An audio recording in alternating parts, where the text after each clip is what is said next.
बाजपुर में मुख्यमंत्री पुष्कर सिंह धामी और जिलाधिकारी नितिन सिंह भदौरिया के निर्देश पर तहसील प्रशासन ने ग्राम बिजपुरी में बड़ी कार्रवाई करते हुए 64 बीघा भूमि को अतिरिक्त सीलिंग भूमि घोषित कर संबंधित स्थान पर सूचना बोर्ड स्थापित किया है। यह कदम उप जिलाधिकारी डॉक्टर अमृता शर्मा के निर्देशानुसार और सर्वोच्च न्यायालय और उच्च न्यायालय याचिका के आदेशों के अनुपालन में उठाया गया है। राजस्व विभाग ने खाता संख्या 17 खसरा संख्या 4/6/2 कुल 4.047 हेक्टेयर भूमि को अतिरिक्त सीलिंग घोषित किया और स्पष्ट किया कि यह राज्य की सरकार संपत्ति है जिसमें किसी भी प्रकार का अतिक्रमण अवैध होगा। तहसीलदार प्रताप सिंह चौहान भी इस दौरान मौके पर मौजूद रहे। तो बाजपुर से खबर है जहां पर भूमि को अतिक्रमण मुक्त कराया गया है। निर्णय सर्वोच्च और उच्च न्यायालय के आदेशों के अनुपालन में लिया गया। तहसीलदार प्रताप सिंह चौहान इस दौरान कार्रवाई के दौरान मौके पर मौजूद रहे। बाजपुर में 64 बीघा भूमि को अतिरिक्त सीलिंग घोषित किया है। कार्रवाई उप जिलाधिकारी डॉक्टर अमृता शर्मा के निर्देशानुसार की गई है। सूचना बोर्ड यहां पर लगाया गया है और अतिक्रमण पर रोक लगाई गई है। निर्णय सर्वोच्च और उच्च न्यायालय के आदेशों के अनुपालन में यहां पर लिया गया है और बड़ी कार्रवाई की गई है।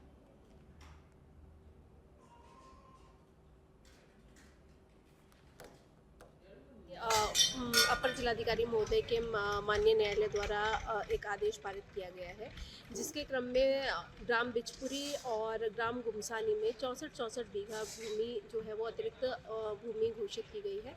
उसी पर आज कब्जा दखल की कार्रवाई गतिमान है। मूल वाद था ये महेंद्र कौर बनाम उत्तराखंड सरकार, ये वाद दायर हुआ था और 1974-75 से जब सीलिंग आया था, सीलिंग अधिनियम जब आया था तभी से ये वाद गतिमान था। इसमें विभिन्न स्तरों पे कई बार निर्णय भी हुए हैं, हाई कोर्ट, सुप्रीम कोर्ट की इसमें और भी निर्णय हुए हैं, जिनके आलोक में जो अपर जिलाधिकारी महोदय हैं उनके द्वारा ये निर्णय पारित किया गया है।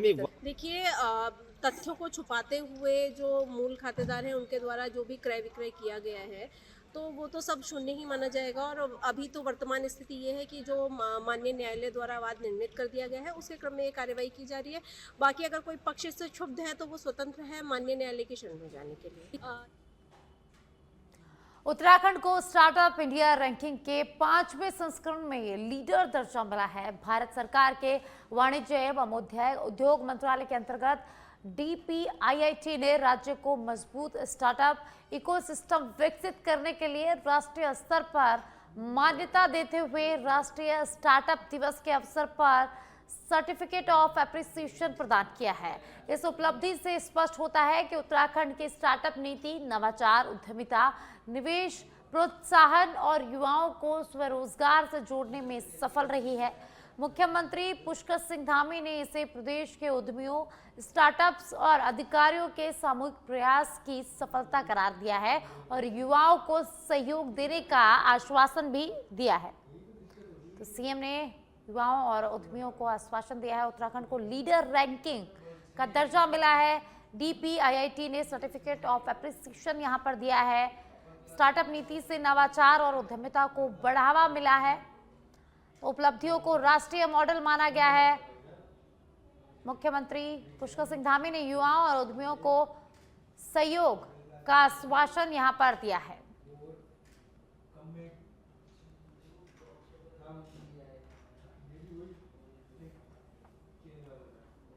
रुद्रप्रयाग में महर्षि अगस्त्य की डोली को गद्दी स्थल तक ले जाने के दौरान श्रद्धालुओं ने अगस्त्य मुनि खेल मैदान का मुख्य गेट तोड़ दिया, जिससे कई घंटे तक हंगामा और जाम लग गया। पुलिस ने इस मामले में 12 नामजद सहित 52 लोगों पर मुकदमा दर्ज कर लिया है और जिलाधिकारी ने अराजक तत्वों के खिलाफ गुंडा एक्ट के तहत कार्रवाई के आदेश यहां पर दिए हैं। प्रशासन और धार्मिक मान्यताओं के बीच टकराव की स्थिति बन गई है, जहां प्रशासन ने सख्त कार्रवाई की बात कही है जबकि विपक्ष ने धार्मिक भावनाओं का समर्थन यहां पर किया है। जिलाधिकारी प्रतीक जैन ने कहा कि यात्रा के लिए सभी व्यवस्थाएं सुनिश्चित थी और कई दौर की वार्ता के बावजूद श्रद्धालुओं ने गेट तोड़कर डोली गड्डी स्थल तक ले गई। उत्तराखंड कांग्रेस अध्यक्ष गणेश गोदियाल ने प्रशासन की कार्रवाई का विरोध करते हुए धार्मिक मान्यताओं और रीति रिवाज का यहां पर समर्थन किया है। तो रुद्रप्रयाग से खबर है जहां गुंडा एक्ट के तहत कार्रवाई का आदेश दिया गया है। विपक्ष ने कार्रवाई का विरोध किया है तो 52 लोगों पर मामला दर्ज किया गया है। श्रद्धालुओं ने खेल मैदान का यहां पर गेट तोड़ दिया। उसके बाद ये पूरी कार्रवाई यहां पर की गई है। 52 लोगों पर मुकदमा दर्ज कर लिया गया है। वहीं गुंडा एक्ट के तहत कार्रवाई के आदेश की बात प्रशासन ने यहां पर कही है और इसके साथ विपक्ष ने कार्रवाई का यहां पर कड़ा विरोध किया है।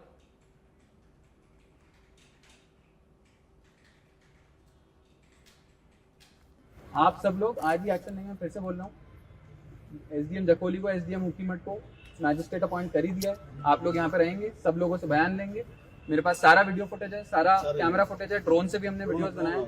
इन सब लोगों पे आज ही कार्रवाई होनी चाहिए, ठीक है। जितने भी सारी आईपीसी की धाराएं हैं वो सारी आप इन्वोक करेंगे और उसके बाद आज ही हम लोग इनके साथ डील करेंगे। This should give a very strong message to everyone. कोई भी कानून व्यवस्था ऐसे ही अपने हाथ। लोगों की धार्मिक मान्यताओं को उनके हाल पर रख देना चाहिए। लोग अपने धार्मिक मान्यताओं के अनुसार इन सब चीज़ों को, जो भी रिचुअल्स हैं, जो भी हमारी परंपराएं हैं, रीति रिवाज हैं, उनको निभाने देना चाहिए। इसमें सरकार को बीच में हस्तक्षेप नहीं करना। सितारगंज में छुट्टी पर घर आए आईटीबीपी जवान त्रिलोक कुमार की किच्छा खटीमा हाईवे पर सड़क हादसे में दर्दनाक मौत हो गई है, जबकि उनके पिता ओम प्रकाश गंभीर रूप से घायल हो गए। हादसे में त्रिलोक अपनी बाइक से घर लौट रहे थे कि बगोरा गांव के पास पीछे से आए डंपर ने उन्हें टक्कर मार दी। हादसे के बाद दोनों का उपजिला अस्पताल ले जाया गया, जहां त्रिलोक को मृत घोषित कर दिया गया और उनके पिता को गंभीर हालत में उच्च केंद्र रेफर कर दिया गया है। त्रिलोक विवाहित थे और उनके 2 छोटे बच्चे थे। पुलिस ने शव का पंचनामा भराकर पोस्टमार्टम के लिए भेज दिया है और अब पुलिस पूरे मामले की जांच में जुट गई है। तो सितारगंज से खबर है जहां भीषण दर्दनाक सड़क हादसा हुआ। तो आईटीबीपी के जवान घर आए हुए थे और इसी दौरान वे अपने पिता के साथ कहीं जा रहे थे। रास्ते में भीषण सड़क हादसा हुआ। हादसे में त्रिलोक की मौत हो गई, वहीं पिता गंभीर रूप से घायल हो गए। आपको बता दें कि सड़क पर भीषण सड़क हादसा हुआ। पीछे से एक डंपर ने बाइक को टक्कर मार दी और लोगों ने उन्हें अस्पताल पहुंचाया, जहां त्रिलोक को डॉक्टरों ने मृत घोषित कर दिया। वहीं पिता की हालत गंभीर बताते हुए उच्च केंद्र में उनको रेफर कर दिया गया है, जहां उनका इलाज जारी है। हादसा किच्छा खटीमा हाईवे पर हुआ है। त्रिलोक विवाहित थे और 2 छोटे बच्चों के पिता थे। पुलिस ने शव का पंचनामा भरवाकर पोस्टमार्टम के लिए भेज दिया है और अब पुलिस पूरे मामले की जांच में जुट गई है। तो से कैलाशपुरी निवासी हमारे त्रिलोक कुमार जी आईटीबीपी के जो जवान हैं, कुछ दिन पहले ही छुट्टी पे आए हुए थे और खटीमा से आज अपने पिता के साथ लौट रहे थे तो बघौरा गांव के समीप हाईवे पर डंपर के द्वारा टक्कर हुई है, जिसमें इनको सामुदायिक स्वास्थ्य केंद्र सितारगंज लाया गया, जहां डॉक्टरों ने मृत घोषित किया। त्रिलोक कुमार जी जो आईटीबीपी के जवान हैं, पिताजी घायल हैं, उनको हायर सेंटर रेफर किया गया, जहां उनका उपचार चल रहा है। और कैलाशपुरी के रहने वाले हैं, जिनकी बीवी और परिवार में 2 छोटे छोटे बच्चे हैं। स्थिति काफ़ी गंभीर थी।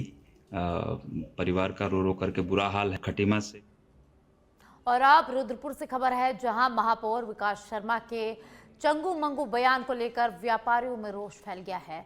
प्रांतीय व्यापार मंडल अध्यक्ष संजय जुनेजा ने सिटी क्लब में प्रेस वार्ता में महापौर पर व्यापारी विरोधी रवैया अपनाने और अमर्यादित भाषा प्रयोग करने का आरोप लगाया है। जुनेजा ने कहा कि राजनीतिक द्वेष के चलते अनावश्यक बयानबाजी हो रही है, जिससे व्यापारियों को परेशानी हो रही है और महापौर को विकास कार्यों पर ध्यान देने की सलाह दी गई है।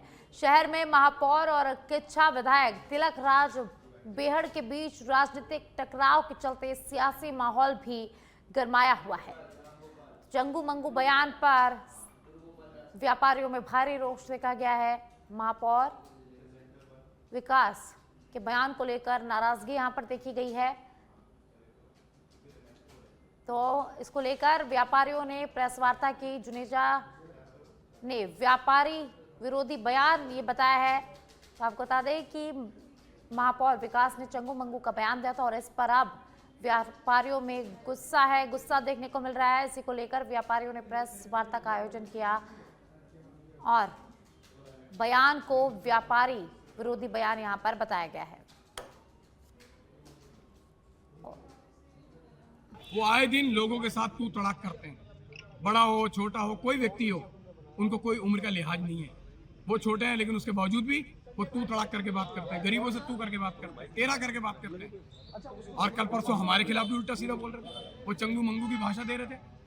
क्या हम आपको लोकतंत्र के तरह अगर कोई गलत काम होगा तो नहीं टोकेंगे आपको? क्या मेरा कहना ही है कि पिछले 1 सालों से जब से आप कुरैया सीट हारे हैं, जिला पंचायत सदस्य की सीट हारे हैं, तब से आपका मानसिक संतुलन बिल्कुल बिगड़ चुका है। आप रात को भी 12 बजे 2 बजे उठ जाते हो, भेड़ करने लगते हो, हाथ पैर चल कर मारते हो, भेड़ करने लगते हो। हमारा कहना है कि भीड़ से डरो मत और इतना लोड मत लो आप। देहरादून से खबर है, जहां हथियारों की शौक रखने वालों पर जिलाधिकारी सविन बंसल ने सख्त कार्रवाई की है। जनपद देहरादून में 1 से अधिक हथियार रखने और NDAL ALIS पोर्टल पर UIN जनरेट न करने वाले कुल 827 शस्त्र धारकों के लाइसेंस एक झटके में समाप्त कर दिए गए हैं। गृह मंत्रालय भारत सरकार द्वारा जारी आयुध नियम 2019 के तहत अब एक व्यक्ति द्वारा रखे जाने वाले शस्त्रों की अधिकतम संख्या 3 के स्थान पर 2 निर्धारित की गई है। उत्तराखंड शासन के निर्देशानुसार जिन शस्त्र धारकों के पास निर्धारित सीमा से अधिक शस्त्र पाए गए, उनके विरुद्ध विशेष अभियान चलाकर अतिरिक्त शस्त्र जमा कराए गए और लाइसेंस निरस्तीकरण की कार्रवाई भी की गई है। तो देहरादून से खबर है, जहां जिलाधिकारी सविन बंसल ने सख्त कार्रवाई की है। कुल 827 शस्त्र धारकों के लाइसेंसों को यहां पर समाप्त किया गया है। संख्या 3 के स्थान पर 2 यहां पर संख्या निर्धारित कर दी गई है। अगर 2 शस्त्र से ज्यादा कोई व्यक्ति रखता है शस्त्र, तो उसका लाइसेंस यहां पर समाप्त कर दिया जाएगा। और इसी के तहत कार्रवाई करते हुए सविन बंसल ने 827 शस्त्र धारकों के खिलाफ कार्रवाई की है। उनके लाइसेंस यहां पर समाप्त कर दिए गए हैं। Holding license, armed license brings along responsibility also.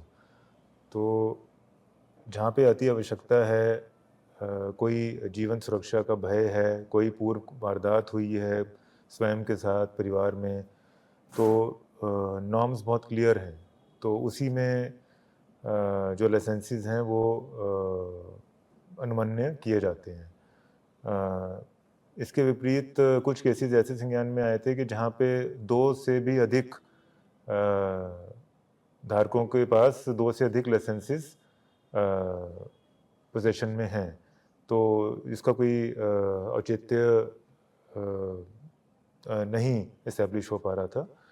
और सेकेंडली जो हमारा पोर्टल है, यूनिफाइड पोर्टल है पूरे भारतवर्ष में, उसमें जो हमारा एक यूनिक नंबर जनरेट होता है प्रत्येक शस्त्र का, तो कई बार नोटिस और वार्निंग्स देने के उपरांत भी जो लोग अपना UN जनरेट नहीं करवा पाए, तो ऐसे 2 कैटेगरीज को इस कार्रवाई में लिया गया है और कुल अराउंड 800 लाइसेंसेस निरस्त किए गए हैं। और आगे भी जो लाइसेंसेस की प्रक्रिया है वो नॉर्म्स के अनुसार ही संपादित की जा रही है। जहाँ पे लाइव थ्रेट असेसमेंट डिस्क्रीट है, क्लियर है, वहीं पर लाइसेंसेस आगे भी निर्गत किए जाएंगे। होल्ड उत्तराखंड कैबिनेट ने विभिन्न विभागों से जुड़े कई फैसले लिए हैं। गन्ना एवं चीनी उद्योग विभाग को चीनी मिलों के बैंक ऋण पर सरकार गारंटी देगी और गन्ने का मूल्य सामान्य प्रजाति के लिए 395 से 405 रुपए प्रति क्विंटल तय किया गया है। निर्वाचन विभाग में वरिष्ठ निजी सचिव और सचिव के लिए नई सेवा नियमावली बनाई गई है। संस्कृत शिक्षा विभाग को उत्तराखंड संस्कृत संस्थाओं से जोड़ा गया। विज्ञान प्रतियोगिता विभाग के लिए अल्मोड़ा और चंपावत में 6 पद स्वीकृत किए गए हैं। ऊर्जा विभाग की 2024-25 एनुअल फाइनेंशियल रिपोर्ट विधानसभा में रखी जाएगी। बागवानी मिशन के तहत एंटी हेलिट को 25% राज्य सहायता मिलेगी। दून विश्वविद्यालय में हिंदू अध्ययन केंद्र के लिए 6 पद सृजित किए गए हैं। न्याय विभाग में 16 विशेष न्यायालयों के प्रथम चरण के लिए 144 पद सृजित होंगे, जो देहरादून, हरिद्वार, नैनीताल और उधम सिंह नगर में स्थापित होंगे। युवा कल्याण विभाग में खेल महाकुंभ में विधायक, संसदीय और राज्य स्तर पर पुरस्कार राशि तय की जाएगी।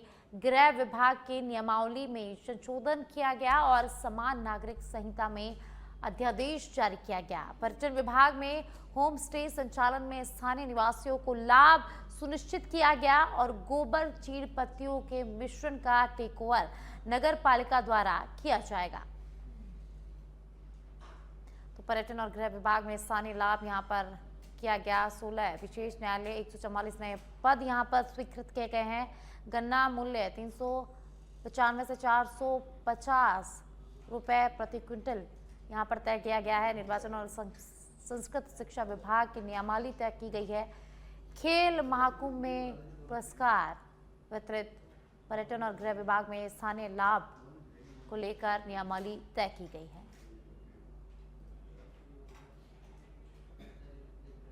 अगला मद ये सैनिक कल्याण विभाग का मद है। जैसा कि आपको विदित ही है कि पूर्व में जो उपनल कार्मिकों के साथ जो सहमति बनी थी, पूर्व में ये निर्णय लिया गया था कि जिनको 12 वर्ष की, इनको चूंकि समान कार्य समान वेतन के आधार पे, जैसा माननीय न्यायालयों का ऑर्डर था, उसके आधार पे इनको दिया जाना था समान कार्य समान वेतन। तो पूर्व में इनको चरणों में देने की बात हुई थी और जिनको पूर्व में ये तय हुआ था कि जिनको 12 वर्ष पूर्ण हो गए उनको प्रथम चरण में दे दिया जाएगा। परंतु माननीय मंत्रिमंडलीय समिति द्वारा ये निर्णय किया गया कि जिनको 10 वर्ष पूर्ण हो गए हैं, यानी कि जो 2015 से पूर्व के लगे हुए हैं, तो उनको प्रथम चरण में समान कार्य समान वेतन इनको दे दिया जाएगा। और इन सभी इनके लिए जो है विभाग के साथ सीधी एक अनुबंध किया जाएगा और ये अनुबंध की कार्रवाई अगले 2 माह में विभागों। उत्तराखंड एसटीएफ ने देहरादून के कहरी गांव में मनोज नामक आरोपी को गिरफ्तार किया, जो फर्जी पिस्टल लाइसेंस बनाकर हथियारों की खरीद में शामिल था। वरिष्ठ पुलिस अधीक्षक नवनीत सिंह भुल्लर के अनुसार बाहरी राज्यों से फर्जी लाइसेंस लेकर उत्तराखंड की शस्त्र पंजिका में दर्ज कराए जा रहे थे। जांच में पता चला कि लाइसेंस नंबर 3805 मेरठ और सिरसा से स्थानांतरण के बाद भी कभी वैध रूप से जारी नहीं हुआ था। पूछताछ में आरोपी ने बताया कि ऐसे फर्जी लाइसेंस कई जनपदों में दर्ज कराए गए हैं। एसटीएफ ने आरोपी से महत्वपूर्ण सुराग हाथ लगाए हैं, जिनके आधार पर अवैध लाइसेंस बनाने वाले गिरोह की जल्द गिरफ्तारी की संभावना है।